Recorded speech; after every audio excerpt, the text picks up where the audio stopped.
BNP chairperson Khaleda জিয়ার London যাত্রার মধ্যে দুটি প্রশ্ন ঘুরে ফিরে আসছে রাজনীতির আলোচনায়। সাধারণ মানুষের পাশাপাশি প্রশ্ন আছে বিএনপির বিভিন্ন পর্যায়ের নেতাকর্মীদের মধ্যেও। আওয়ামী শাসন অবসানের পর থেকেই বিএনপি নেতাকর্মীদের অনেকে তাদের লন্ডন প্রবাসী নেতার ফেরার প্রত্যাশায় দিন গুনছেন। বিএনপির ভারপ্রাপ্ত চেয়ারম্যান তারেক রহমান কবে দেশে ফিরবেন সেই প্রশ্নের উত্তর এখনও জানা নেই। 15 বছর দৌর্দণ্ড প্রতাপে দেশ শাসন করা আওয়ামী লীগ সভাপতি শেখ হাসিনা গণ অভ্যুত্থানের মুখে দেশ ছেড়ে পালিয়ে যাবার পর এখন আছেন ভারতে।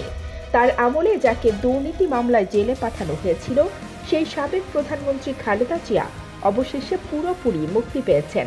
চিকিৎসার জন্য তিনিও গত সপ্তাহের মাঝামাঝি লন্ডনে চলে গেলেন।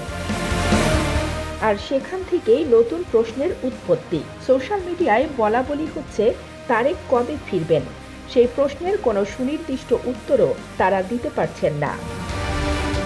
2007-8 সালের সেনা নিয়ন্ত্রিত তত্ত্বাবধায়ক সরকারের আমলে খালেদা জিয়ার মতো তার বড় ছেলে তারেক রহমানকেও গ্রেপ্তার করা হয়েছিল। মুক্তি পাওয়ার পর তিনি পরিবার নিয়ে লন্ডনে চলে যান, দেশে আর ফেরেননি। 2018 সালের 8 ফেব্রুয়ারি খালেদা জিয়াকে যেদিন জিয়া অরফানেজ ট্রাস্ট মামলায় সাজা দিয়ে কারাগারে পাঠানো হয়, সেদিনই বিএনপির স্থায়ী কমিটির বৈঠকে তারেককে দলের ভারপ্রাপ্ত চেয়ারম্যানের দায়িত্ব দেওয়া হয়।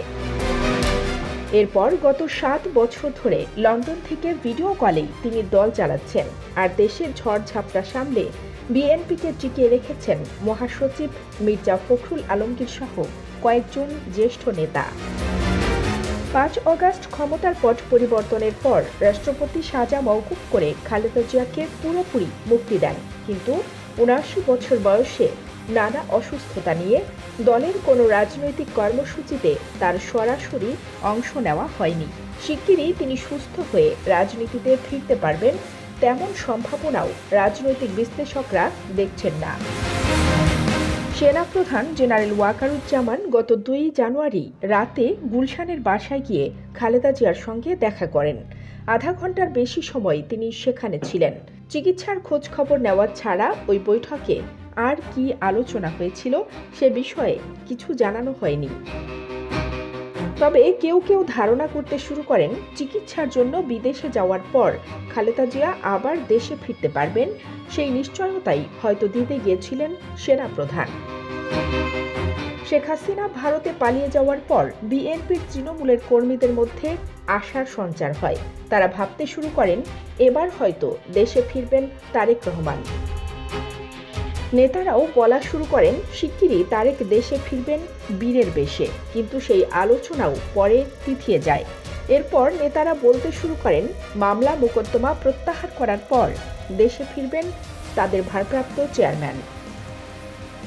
এখন দলের চেয়ারপারসন খালেদা জিয়াও যখন লন্ডনে ছেলের কাছে চলে গেলেন, বিএনপির জ্যেষ্ঠ নেতাদের অনেকে বলতে শুরু করেছেন নির্বাচনের রোডম্যাপ ঘোষণার পর তারেক রহমানের দেশে আসার পথ খুলবে। কানিজ ফাতেমা নিপা, খবর সংযোগ।